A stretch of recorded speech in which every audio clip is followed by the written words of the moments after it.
Welcome to the Investors Trading Academy, talking glossary of financial terms and events. Our word of the day is bubble.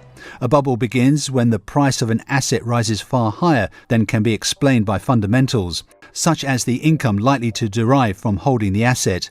The Chicago Tribune of April 13, 1890, writing about the then mania in real estate prices, described men who bought property at prices they knew perfectly well were fictitious, but who were prepared to pay such prices simply because they knew that some still greater fool could be depended on to take the property off their hands and leave them with a profit. Such behaviour is a feature of all bubbles. Famous bubbles include tulip mania in Holland during the 17th century, when the prices of tulip bulbs reached unheard of levels, and the South Sea bubble in Britain a century later, although there have been many others since, including the dotcom bubble in internet company shares that burst in 2000.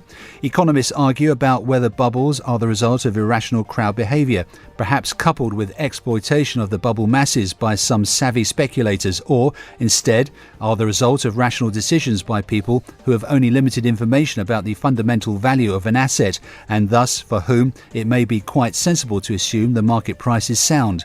Whatever their cause, bubbles do not last forever and often end not with a pop but with a crash.